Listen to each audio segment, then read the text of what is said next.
When the kidnappers asked Joseph to choose one, he gave up on his childhood sweetheart and chose me. But I didn't go with him.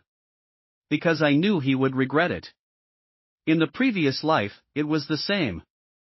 After I was rescued, Joseph's childhood friend had inappropriate photos taken by the kidnappers and committed suicide the same night she returned home. Joseph pretended not to care and married me as planned, but he made my life miserable after the wedding. 7 years later, when I finally forced him to agree to a divorce, he lost control and drove the car off a cliff on our way to finalize it. Even in his final moments, he blamed me. It was always our debt to Chloe. This life was meant to atone for her, so who are you to live in peace? So, having a second chance, I don't want to live like that again. Chapter 1 Jessica, come with me. When I realized I was reborn, the kidnappers were pressing a knife against my and Chloe Tan's necks. They gave Joseph a choice to save one of us. Joseph's gaze lingered on us both. After a fierce internal struggle, he made the same choice as in the previous life. He reached out to me. But I firmly shook my head. Joseph, you should save Chloe first. In this life, I don't want to owe anyone, nor do I want to live with the weight of another's life. Hearing this, Joseph seemed to breathe a sigh of relief. Jessica, you are my fiancée, I should save you first. But since you said so, don't blame me. Then he hurriedly left the scene with Chloe, afraid I would change my mind the next second. But unlike him, I don't regret my decisions once they're made. In the previous life, it was the same. He came with money, but the kidnappers raised their demands, saying they would only release one person. Joseph was forced to choose me in the end. But during the time we went back to gather more money, the kidnappers got other ideas, took inappropriate photos of Chloe, and were about to assault her. Luckily, we arrived with the police in time. Even though they didn't go through with it, that scene had already stripped her of all dignity. Chloe returned home shattered, and later that night, when everyone was asleep, she slit her wrists. By the time she was found, it was too late. Joseph, hearing the news, didn't show any signs of concern. He calmly handled Chloe's funeral and gave a large sum of money to her family. Even when I suggested postponing our wedding, he refused outright. Jessica, marrying you was long planned. We can't let outsiders affect that. But that so-called outsider haunted him for the next 7 years. Marrying me was just to trap me, to make me atone for Chloe. But what did I do wrong? Chapter 2 After Joseph and Chloe left, I started thinking of ways to save myself. Because this time, I wasn't sure if Joseph would come back. In the previous life, when he hugged Chloe, he discreetly dropped a tracker into her pocket. So, even when the kidnappers changed locations, we could find Chloe immediately. But this time, he seemed to have forgotten about it. I guessed that from the beginning, the person he wanted to save was always Chloe. It was only because I was his fiancée, and he didn't want others to criticize him, that he painfully chose me. After all, ours was a marriage of convenience, and our feelings weren't that deep.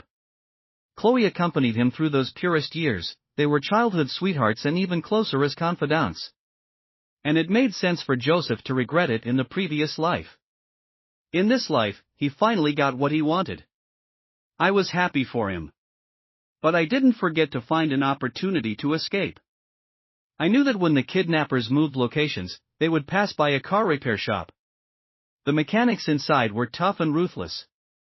In the previous life, when the kidnappers passed by, they wanted to temporarily occupy the repair shop, but the owner was tough and refused. A fight broke out, and the kidnappers likely never imagined they would meet someone even fiercer. In the end, afraid of causing more trouble, they fled. Later, when the kidnappers were caught, the repair shop owner even testified against them. Chapter 3 Just like in the previous life, they left one person in the car to watch me, while the rest went towards the repair shop. My hands were tied behind my back, and the kidnapper in the driver's seat didn't think much of me. Taking advantage of his distraction, I bit down on the car's door handle, managing to open it. Then, I pushed the door open and ran forward as fast as I could. My target was the same as the kidnappers, the car repair shop. I was gambling, hoping they wouldn't just watch me die. So, I charged right in, making no attempt to hide. The repair shop was already in chaos. I immediately spotted the young owner of the repair shop. His features were sharp and upright, exuding a strong sense of righteousness. Combined with his agile movements, he had an indescribable coolness. Afraid of being caught in the crossfire, I crouched low and dashed toward him as fast as I could. But I used too much force and ended up knocking him to the ground. As I fell into his arms, my face turned pale with fear. I am sorry, I stammered out an apology. Could you please help me? The man glanced at me, his brows furrowing. The next second, he grabbed me and rolled us both across the ground several times.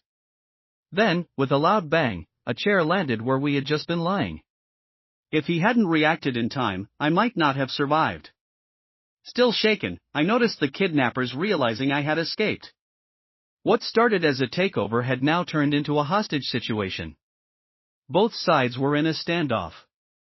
I looked up at the man beside me and whispered, "If you save me, I'll do anything you want."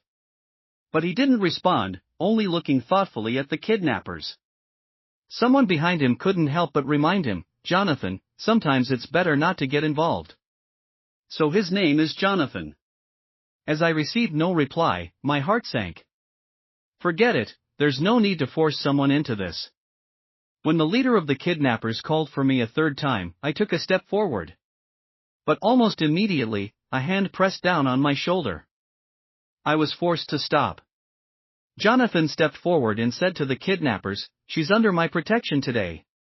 It seemed even fate was on my side, as the sound of roaring motorcycles suddenly echoed from outside. Jonathan's face lit up with a confident smile. "My backup has arrived." Hearing this, the kidnappers glared at me in frustration, cursed under their breath, and left. Finally, I could breathe a sigh of relief. I let out a silent breath and felt a release around my wrists. Jonathan had cut the ropes that bound my hands. Chapter 4. My name is Jessica Lynn. Thank you for earlier. I reached out my hand to him. But Jonathan kept staring at my wrist, where the rope had left deep, bloody marks, a shocking sight. "Let me take care of that for you." I shook my head. "It's just a small wound, it's nothing." Who was it just now that said they'd do anything if I saved them? Without waiting for my response, he pushed me down onto a bench and fetched a first aid kit. "Brace yourself." I bit my lip as I watched him carefully tend to my wound. A warmth suddenly spread through my heart. I remembered in my previous life, just after I married Joseph, there was a time when he got drunk. As I helped him back to the room, I casually mentioned that he should drink less. He flew into a rage, violently pushing me away. I lost my balance and fell to the ground. The jade bracelet on my wrist shattered on the floor, and the shards cut into my wrist. I screamed, clutching my bleeding wrist in pain. Joseph saw it and only stared at me coldly, saying, "Does it hurt?" "It should. Chloe's pain was 1,000 times worse than yours, but she can't cry out anymore. If it hadn't been for saving you, she wouldn't have been humiliated by the kidnappers, and she wouldn't have ended up." I sat there, disbelief written all over my face. My heart grew colder and colder with each passing moment. It took me a long time to find my voice again. "But the kidnappers took Chloe and me to threaten you. You chose to save me first. Why are you saying this now?" Joseph's drunkenness seemed to have faded a bit, but his eyes remained icy. "Jessica, I never wanted this marriage. If you hadn't told Grandma that you like me, she wouldn't have forced me to marry you. So what you're saying is, if it weren't for me, you would have only needed to save Chloe, right?" I suddenly laughed. "Joseph, you're ridiculous. Instead of blaming the kidnappers, you blame me." I got up and treated my wound by myself in the room. After that, no matter how much it hurt, I never told Joseph again. Now, the man in front of me, afraid I was in pain, was awkwardly blowing on my wound. My eyes stung with tears. I closed them and took a deep breath, pretending to ask, "What are you doing?" Jonathan looked up, his smile pure. "When I was a kid and got hurt, my mom used to do this. Does it feel better?" I nodded. "Yes, much better." Satisfied, Jonathan continued what he was doing. But the atmosphere was soon interrupted. Chapter 5. Ming, I heard someone was causing trouble at your repair shop, so I rushed over. Whoa! Where did you find such a stunning girl? A tall man with a floral tattoo on his arm entered through the door, and when he saw me, his eyes immediately lit up. Wow, this is rare. I think this is the first time I've seen such a beautiful girl at your place. As he spoke, a strange blush crept up his face. Seeing this, Jonathan stepped in front of me, shielding me from view. Thanks, but the situation is already handled.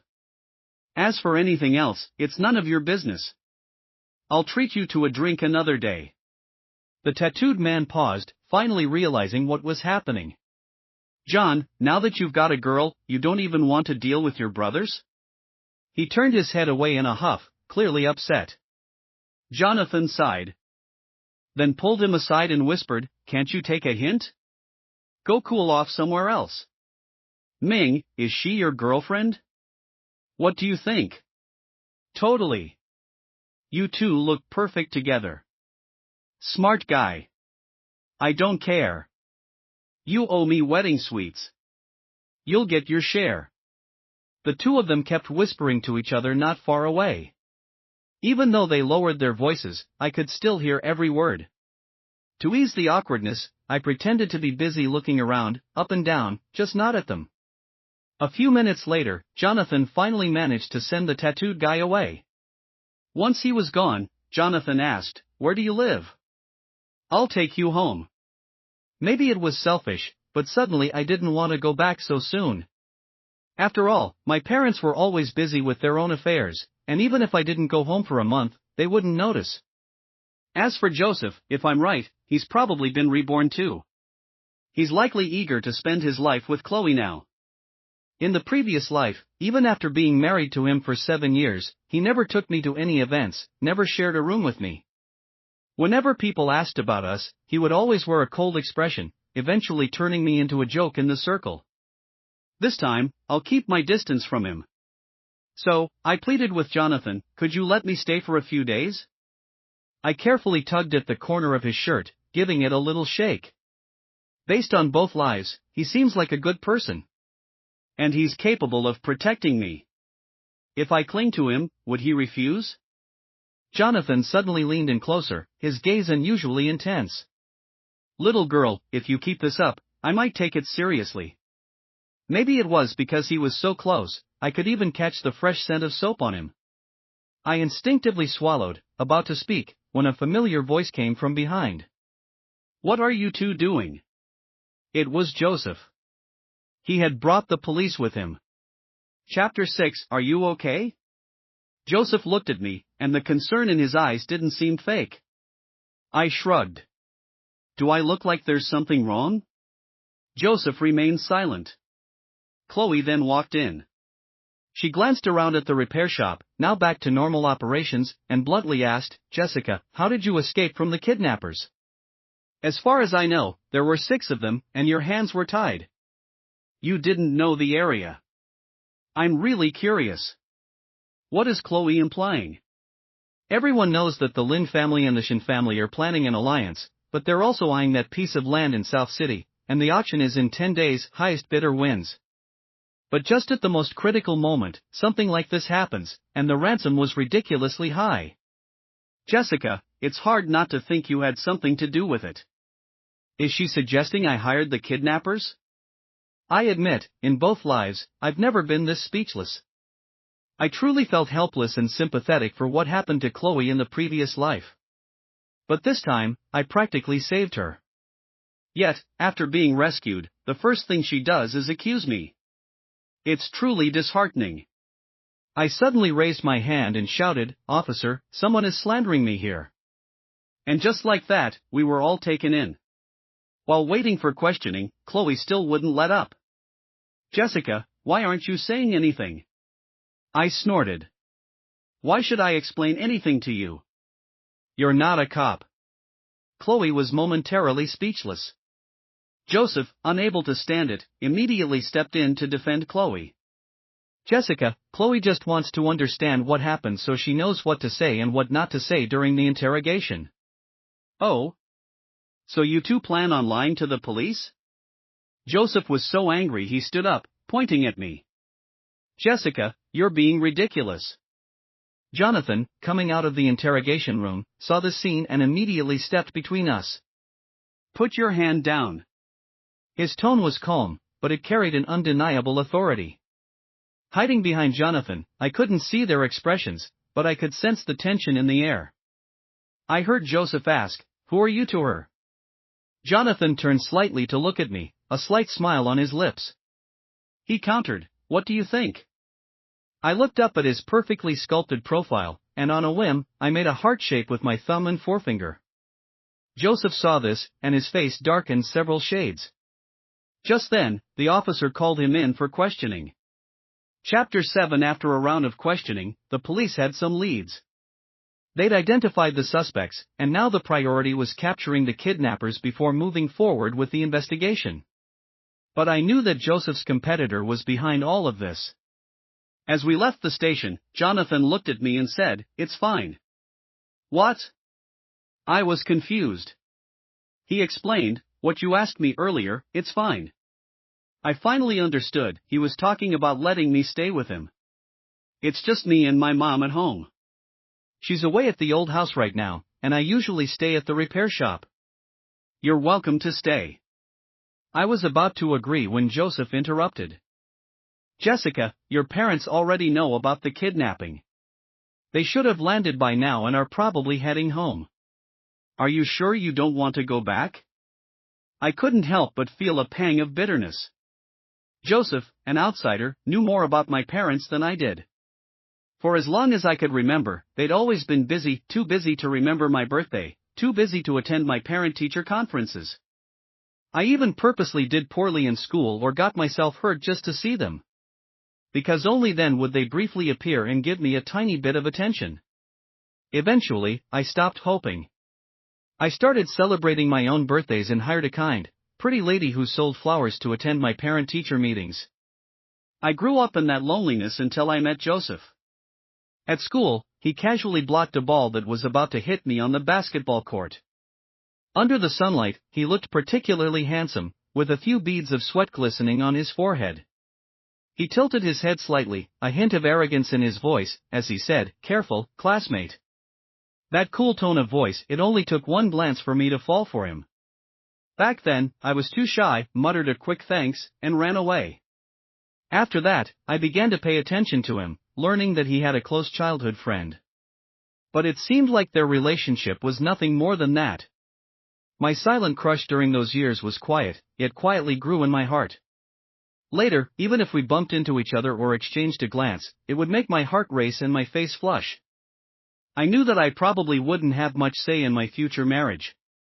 So, when I found out that Joseph was my arranged marriage partner, I was happy for a long time. My parents were also fond of Joseph, keeping in touch with him more often than with me. In the previous life, when I asked for a divorce from Joseph, my parents were completely against it. "Joseph is capable and even puts up with your bad habits. You should be grateful instead of making us worry."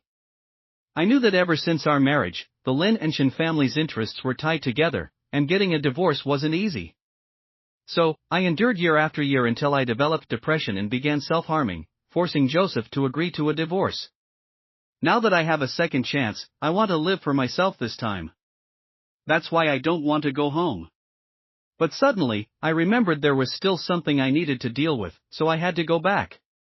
Before leaving, I took Jonathan's phone from his pocket, entered my number, and called myself. Once I heard my phone ring, I handed his phone back to him. "Remember to save my number. I'll come find you in a few days." With that, I hailed a taxi and left. From beginning to end, I didn't give Joseph a single glance. Chapter 8. When I returned home, I found my parents sitting in the living room, waiting for me. Before I could say anything, they began to scold me harshly. "Joseph told us what happened today. Can you stop being so reckless in the future? Those were kidnappers, Jessica. You could have been killed. And you told Joseph to save someone else first?" Mom sighed heavily as she spoke. "How can we trust you with the company if you keep behaving like this?" They didn't trust me, so in the previous life, they handed the company over to Joseph. Then they could relax and start chasing the dreams of their youth. Dad, who had been sitting silently on the sofa, suddenly spoke up. Let's just get the wedding done soon. I don't agree. I spoke in a tone that left no room for negotiation. I came back to tell you that tomorrow I'm going to the Shin family to call off this engagement. Whether you agree or not, this time I'm making the decision. And don't even think about threatening me with the company. You can give it to whoever you want. I don't want it anymore. In this new life, I already know the trends of the next 7 years. There's no way I'll end up destitute. After saying these words, I went back to my room. They must be even more disappointed in me now, right? I don't care anymore. The next day, I got up early. But I was surprised to find Mom had made breakfast and was waiting for me. Aunt Fong told me you got up looking for food last night. It's my fault. I forgot to ask if you had dinner. I froze, unable to understand why Mom had suddenly become so gentle and considerate. She affectionately tucked a stray lock of hair behind my ear, then spoke in a remorseful tone. Your father and I reflected last night. Maybe we've been using the wrong approach all this time. We wanted you to grow up to be independent, so we didn't spoil you, fearing it would make you arrogant. If you want to make your own decisions, that's fine. We're not going to force you to marry into the Shin family.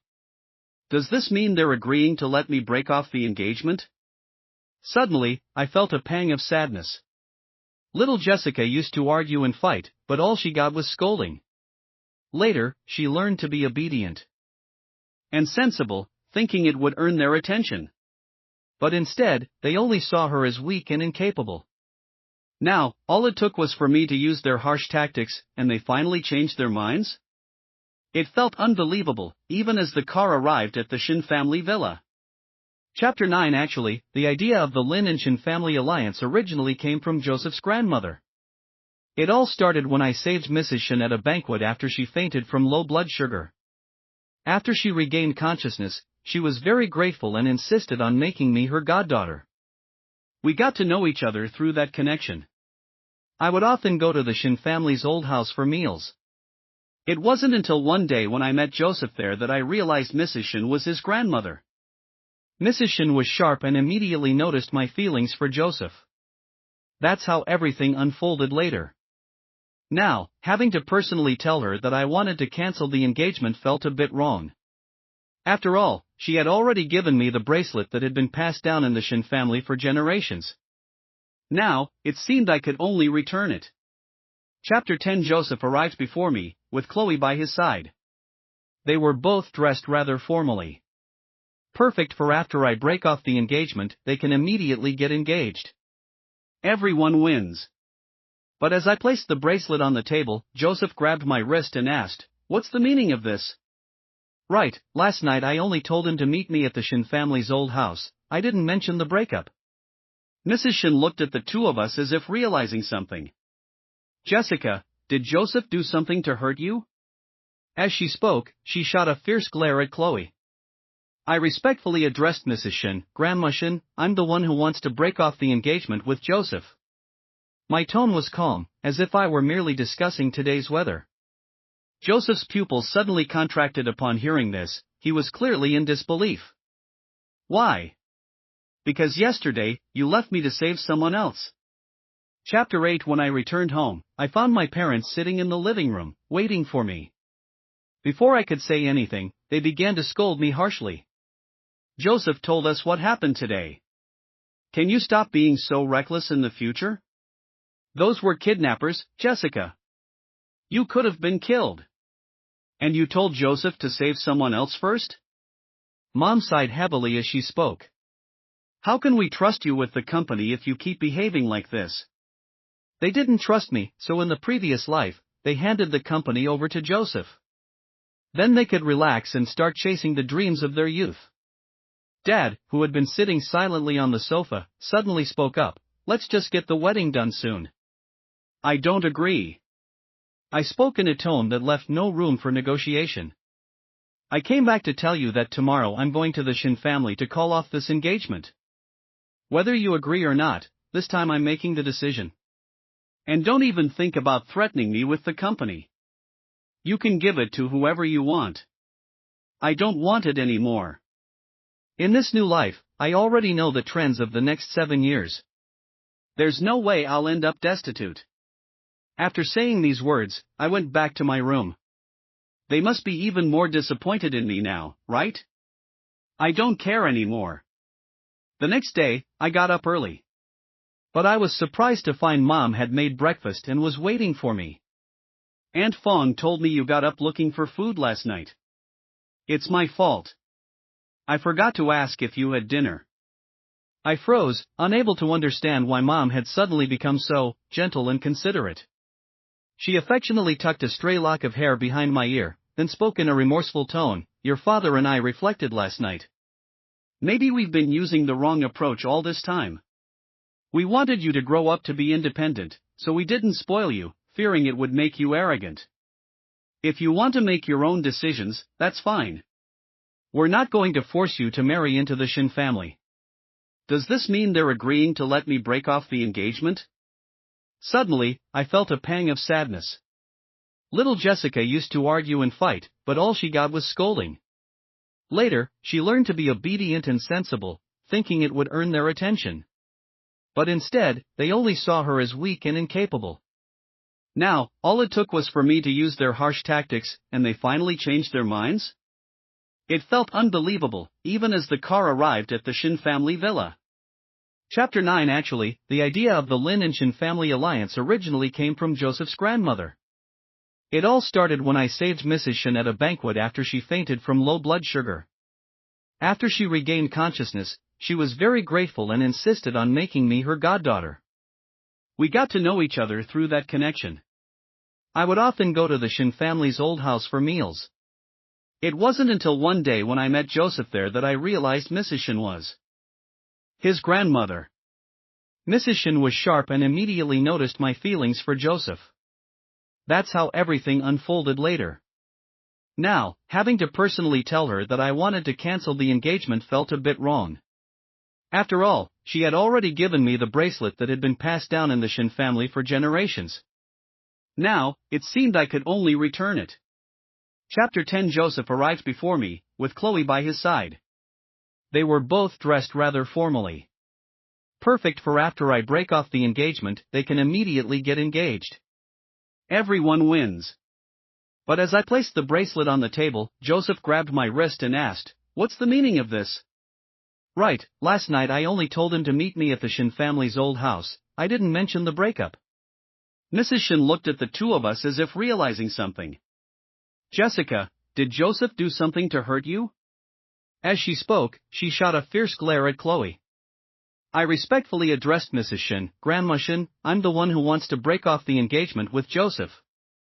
My tone was calm, as if I were merely discussing today's weather. Joseph's pupils suddenly contracted upon hearing this, he was clearly in disbelief. "Why?" "Because yesterday, you left me to save someone else.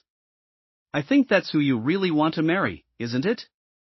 I looked at Chloe and found her staring back at me, putting on the stubborn look of a delicate little flower. "No." Joseph's voice wavered with self-doubt. "Wasn't it you who asked me to save Chloe first?" "I was testing you, and the result was clear." Joseph was suddenly speechless. Mrs. Shin sighed and said, "I heard about what happened yesterday. You're a good child, Jessica, and it's Joseph who isn't worthy of you." "Grandma!" Joseph abruptly interrupted Mrs. Shin. He squeezed my wrist so tightly I thought he might break my bones. "Jessica, I won't agree to this. Don't even think about it." My wounds from yesterday hadn't healed, and now with his grip, they were probably bleeding again. I endured the pain, suddenly finding it all very funny. In the previous life, after Chloe's death, he mourned her for 7 years. Now, having been reborn, he couldn't wait to save Chloe. I thought he was deeply in love with her, eager to marry her as soon as possible. I tugged at the corner of my mouth and laughed, "If you insist, then tomorrow I'll find the media and unilaterally announce the cancellation of our engagement. That way, it'll be your Shin family that's embarrassed." With that, I pried his fingers off one by one and turned to leave. Chapter 11. I didn't expect Joseph to chase after me. Just then, Jonathan's motorcycle arrived at the entrance of the Shin family home. Not wanting to get entangled with Joseph any further, I simply said, "Sorry, my boyfriend's here to pick me up." Joseph frowned, displeased, and mocked, "Jessica, are you sure you want to be with this poor guy? Do you think he can make you happy? Better than being with someone like you, hypocritical and two-faced." With that, I walked toward Jonathan. But in the next second, my wrist was grabbed again. Ouch! I let out a cry of pain. It was only then that Joseph noticed the injury on my wrist. Flustered, he tried to explain, I didn't know you were hurt." I lowered my eyes, my smile full of sarcasm. "As if you'd care even if you did." Jonathan, seeing this, couldn't hold back anymore. He rushed forward and knocked Joseph to the ground with one quick, precise punch. Joseph spat out a mouthful of blood, his eyes filled with rage, but he didn't dare make another move. Jonathan, using a warning tone, said, "Stay away from her." He then placed his helmet on my head, revved the engine, and took me away. The motorcycle sped through the mountain roads, the scenery flashing by. I leaned against Jonathan's back, feeling the thrill of speed. It was as if this could temporarily erase all the unpleasantness from before. "Where does my girlfriend want to go?" Jonathan's voice came from in front of me. I chuckled, it seemed he had heard what I said earlier. So naturally, I wrapped my arms around his waist and said, "Since you're calling me your girlfriend, can I check out your place? Besides, I'm hungry." "Of course, no problem. I happen to be a decent cook." "Then I want 4 dishes." "Consider it done." Jonathan's laughter echoed through the mountains. Maybe it was his influence, but at this moment, I felt incredibly carefree. Chapter 12. Jonathan's home was bigger than I expected. He hurriedly brought me a pair of brand new men's slippers. "They might be a bit big, but it's the only new pair I have." I slipped them on casually, smiling. "It's fine. Good thing I come back occasionally to tidy up, it shouldn't be too messy." Although he was the host, he seemed more nervous than I was. I plopped down on the sofa, resting my chin on my hand as I looked at him. "I can't cook, so you'll have to do the hard work today. Instead of heading to the kitchen right away." Jonathan brought over a first aid kit. The bandage from yesterday had stuck to my wound after Joseph squeezed it, and the blood had dried, making it adhere to the bandage.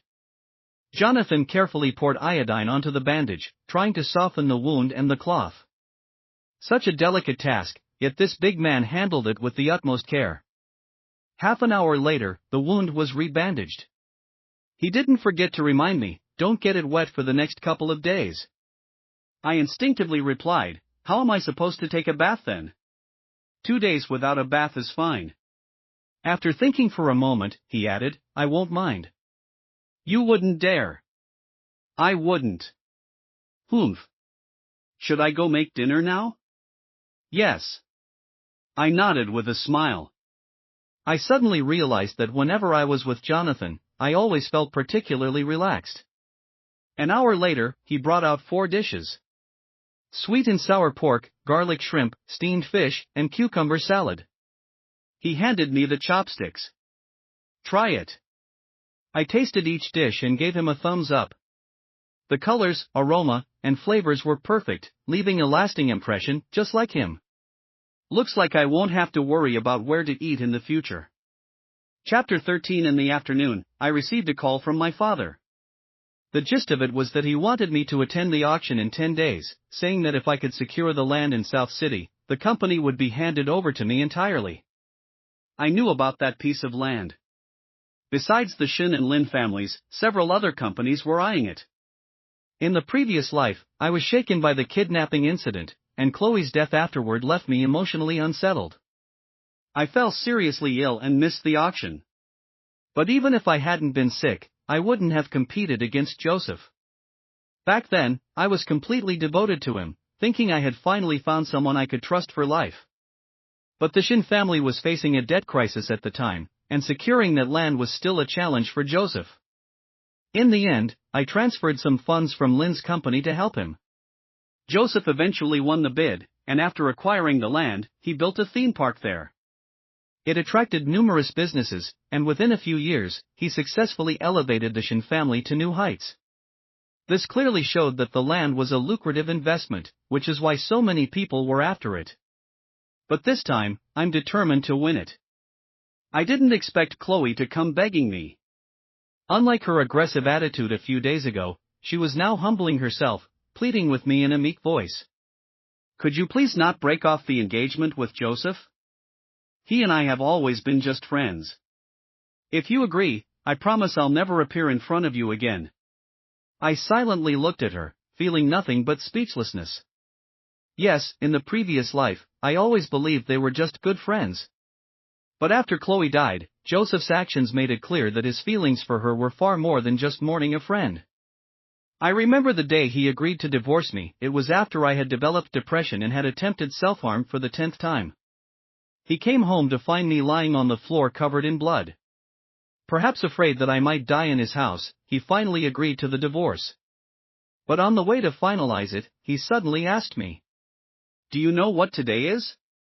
"It's Chloe's death anniversary." I looked at him in confusion and shook my head. I could barely take care of myself. How could I remember that? But my reaction thoroughly enraged Joseph. He pounded the steering wheel in anger, calling me cold and heartless. The life you're living now was bought with Chloe's sacrifice, but you've never been grateful. You've even forgotten her death anniversary. All you think about is leaving. Do you think you can escape your guilt that easily? Jessica, you disgust me. At that moment, I was so angry that I retorted, "Yes, you're grateful, you can't forget her, so why didn't you die with her?" As soon as I said that, the car swerved uncontrollably and finally plunged off a cliff. Even in his dying moments, Joseph was still blaming me. We owed Chloe this debt. We were supposed to atone for it in this life, so who are you to live in peace?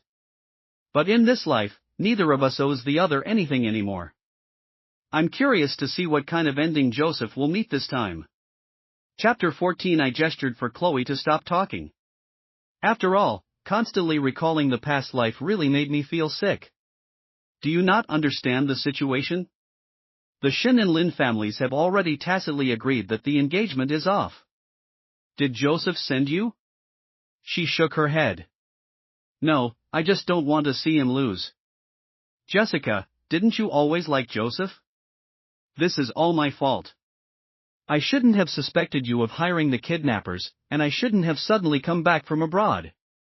If I hadn't, Joseph wouldn't have hurt you by saving me. Her words were making my head spin. You don't want to see him lose? Chloe explained, the Shin family needs that land in South City to turn things around. Jessica, if you insist on breaking off the engagement, can you at least not compete with Joseph for the land? I let out a cold laugh. Are you dreaming? Finally, I understood. In the previous life, when we rushed to save Chloe, the police had already captured the kidnappers, and the 2 large ransom payments were successfully recovered. Along with the money I took from the Lin family, Joseph was able to secure the land. But now, because I saved myself and alerted the kidnappers, they've likely fled to who knows where. The police haven't found any solid leads, let alone recovered the ransom. So it looks like the Shin family has lost their advantage in securing the land. Chloe, however, still wouldn't give up. She bit her lip and suddenly knelt down in front of me. Jessica, I'm begging you. You may not love him, but can't you at least not ruin him? I've seen emotional blackmail before, but never something this shameless. I bent down, leaned in close to her, and whispered, when you heard Joseph was going to marry me, you went abroad. But when you heard we were engaged, you suddenly came back. You're right. This is all your fault. So you should be the one helping him. Your Tan family may not be as wealthy as my Lin family, but you can help a little, right? And besides, the last time he took money, it was to save you. It had nothing to do with me. So why are you begging me? Should I call you foolish, or call myself foolish? Hearing this, Chloe's face turned pale. She opened her mouth, but in the end, didn't say anything else. If she could figure things out, good. If not, the only one who'd suffer would be her. Chapter 15. During this time, I went home and found that my parents had left again. It seems they're still the same, only caring about their own pursuits, never changing. All they need is a qualified heir, they don't care who it is. Whatever, it's not like I really care about them anyway. I stayed home for 2 days, and my wrist had mostly healed. I took a car from the garage and headed straight to Jonathan's repair shop. But before I could find Jonathan, I ran into that big guy with the floral tattoo from before. He awkwardly greeted me, "Hello, sis. Where's Jonathan?" I asked him. He scratched his head and replied, "Brother Ming went out. Are you looking for him for something?" As soon as he finished speaking, he smacked himself on the mouth, mumbling, "Why can't I get anything right? Can't she just visit for no reason?" Then he grinned at me and said, "Sis, why don't you take a seat? Brother Ming should be back soon." I nodded and sat down on the sofa. There were several different tea sets on the coffee table. I made myself a pot of tea and slowly savored it. The big guy didn't leave. Instead, he watched me with a look of curiosity, sneaking glances at me from time to time. Seeing me making tea by myself, he explained, "I'm a rough guy, I don't know how to make this stuff. Usually, Brother Ming makes it for me. I hope you don't mind." I looked up and asked, "What's your name?" "Daniel." "Is he good to you?" I'm not sure why, but I had that feeling. Daniel shook his head, and I thought I was wrong. But then he said, "No, Brother Ming is good to all of us."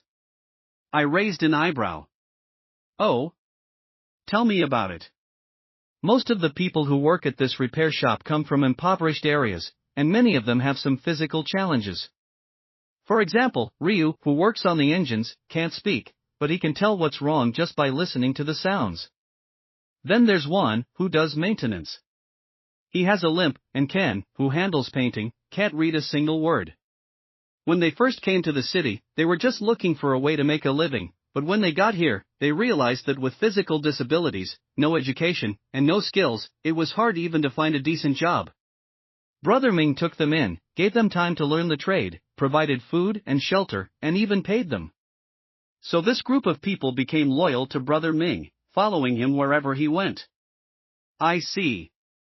I looked at Daniel again and asked, "What about you?" Hearing this, his face suddenly turned serious for the first time. I met Brother Ming 5 years ago. At that time, I had crossed the wrong people and was nearly beaten to death. It was Brother Ming who saved me. Since then, I've sworn to follow Brother Ming for life. If anyone dares to mess with him, they'll have to step over my dead body first. To be honest, after hearing this, I was deeply moved. All my life, I'd been surrounded by loneliness, with few people truly caring for me. But Jonathan was able to gather such a group of people who would follow him so faithfully. I felt a sudden surge of envy and a strong desire to see him. "Do you know where he went?" Daniel thought for a moment and said, "Brother Ming didn't say exactly, just that someone was looking for him somewhere near Tiancheng Plaza." I was about to leave when Daniel seemed to remember something and added, "Oh, by the way, sis, Brother Ming is actually quite wealthy, he's just very low-key about it. He originally told us not to call you sis. He said since you're from a wealthy family, we should call you miss." I frowned at that. Why is Jonathan still using such old-fashioned titles? Chapter 16. I never would have imagined that I'd walk into a cafe at Tiancheng Plaza and see Jonathan sitting with Chloe. I didn't know what Chloe was saying to Jonathan, but her eyes were red as if she'd been crying. And Jonathan was just listening, his brows furrowed, the whole time. After watching for a while, I saw Chloe suddenly stand up and move from her seat to sit next to Jonathan. My intuition told me something wasn't right between them. If it were the old me from before, today I might have just left, then blocked Jonathan. After being hurt once, I absolutely cannot tolerate any relationship that isn't pure.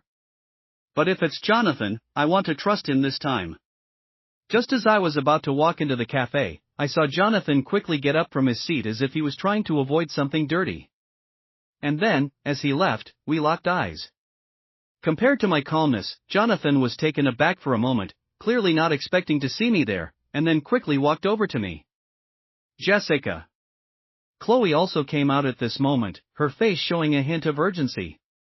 "Mr. Ming, if you can just agree, I..." Chloe's next words stopped abruptly when she saw me.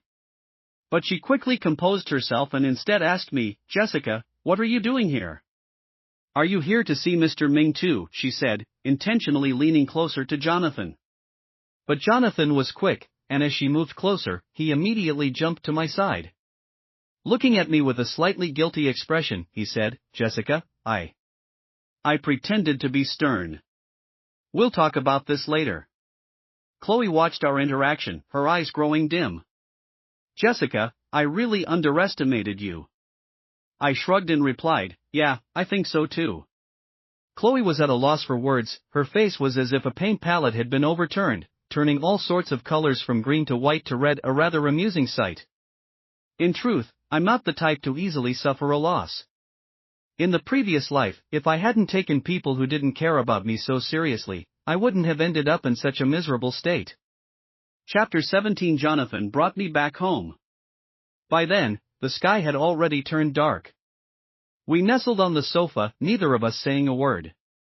After a long silence, he was the first to speak. Aren't you going to ask? Didn't you say you'd come back to deal with me? I replied softly, if you want to talk, you'll tell me even if I don't ask. If you don't want to, asking won't make a difference. Jonathan's expression remained neutral. Do you know why Chloe came to see me? I shook my head. On the way back, I had thought of many reasons. For instance, maybe Chloe had taken an interest in Jonathan. Or maybe Joseph couldn't stand seeing us happy and deliberately sent Chloe to irritate me. After all, they were close and would do anything for each other. But then Jonathan suddenly asked if I was eyeing that piece of land in South City. I was shocked. How do you know? Because that land's usage rights are currently in my hands. It's something my father left for me. How could it be such a coincidence? Wait. So Chloe, not giving up, decided to go directly to Jonathan to try to get to him through that? But how did she know the land belonged to Jonathan? There was only one answer, Joseph told her. In the previous life, when Joseph acquired the land, he must have interacted with Jonathan, so he knew.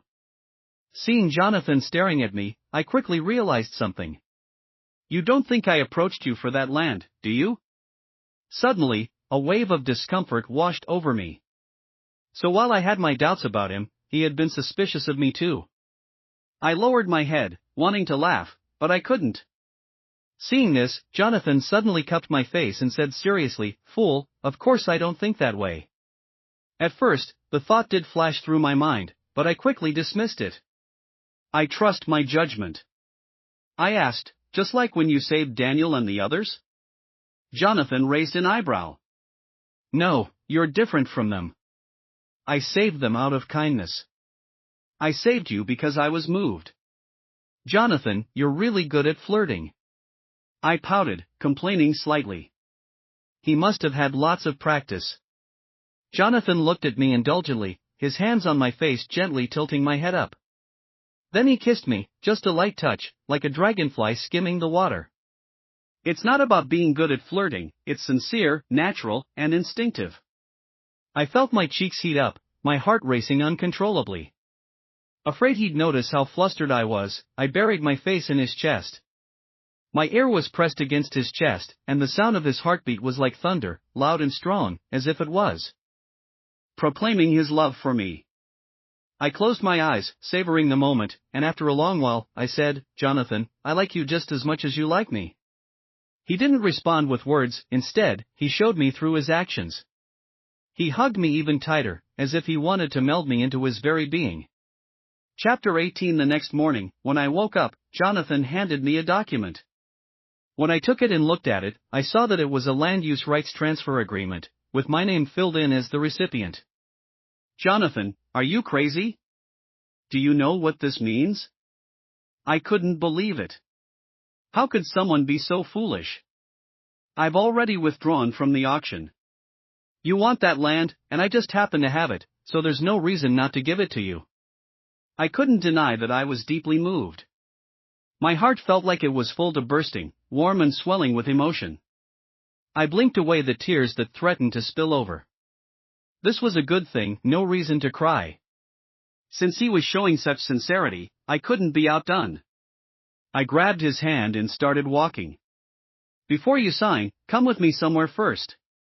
The place I took him was the Civil Affairs Bureau. Jonathan asked me repeatedly, "Are you sure about this?" I smiled at him. "Aren't you afraid I'll take your land, then ditch you and find someone richer and better looking?" Jonathan frowned, thinking for a moment. "Well, I can't speak for richer, but it would be hard to find someone better looking." Yes, exactly. That's why I'm dragging you here." Chapter 19. I didn't expect Joseph to find us so quickly. Jonathan and I had just stepped out of the Civil Affairs Bureau, and we hadn't even had time to put away our marriage certificates. Joseph's face darkened to the extreme when he saw us, and his clenched fists were trembling. He spoke, "Jessica, you've really chosen him after all." Crazy, I rolled my eyes, not intending to engage with him. But Joseph grabbed my arm, and suddenly tears started streaming down his face.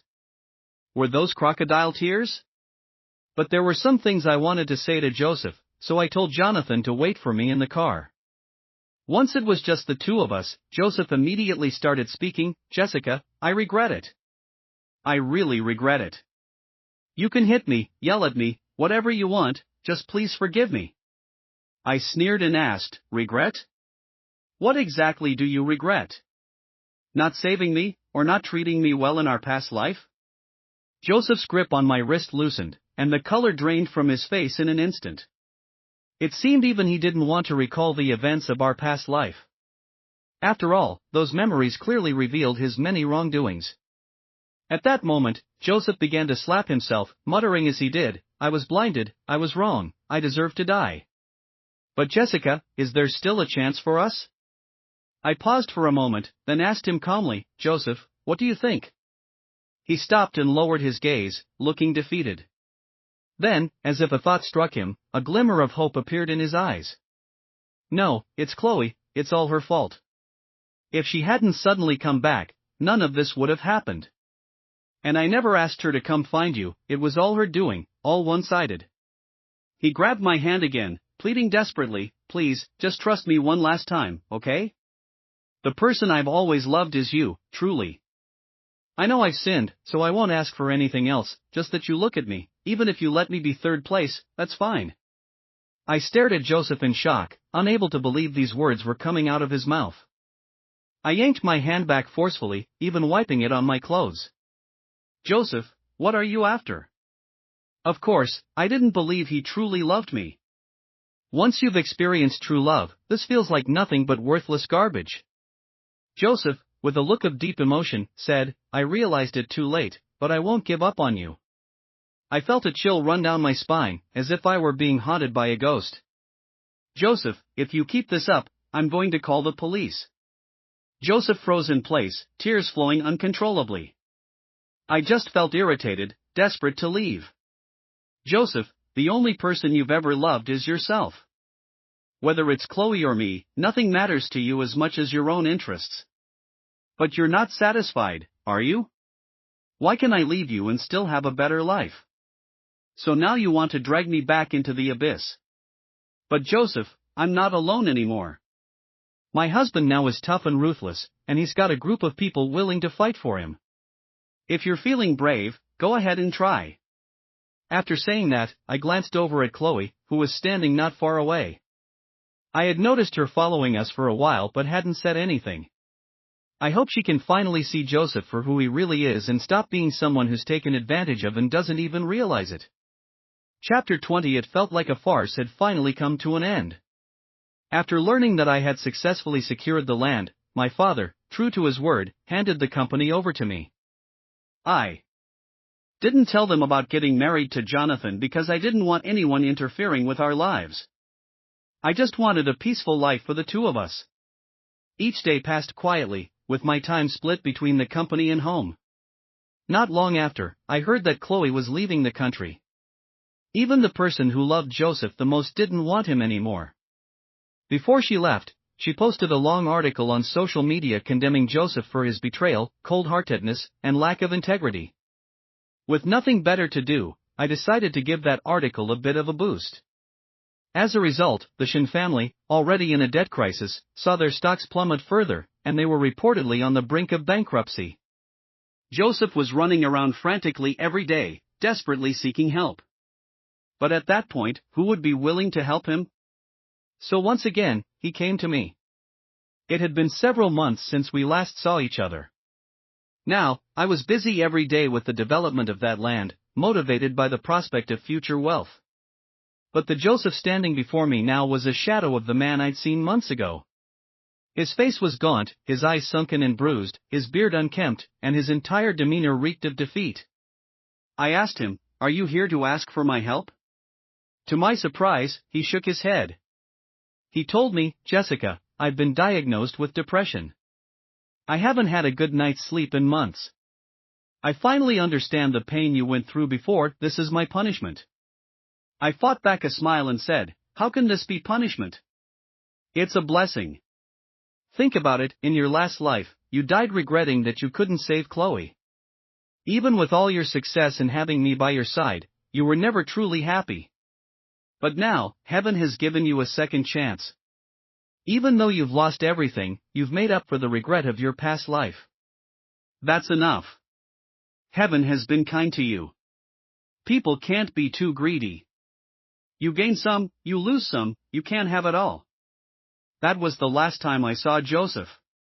Because 3 months later, on the night Shin Corporation declared bankruptcy, Joseph got drunk, had a depressive episode, and drowned in his bathtub. By the time someone found him, he was already cold.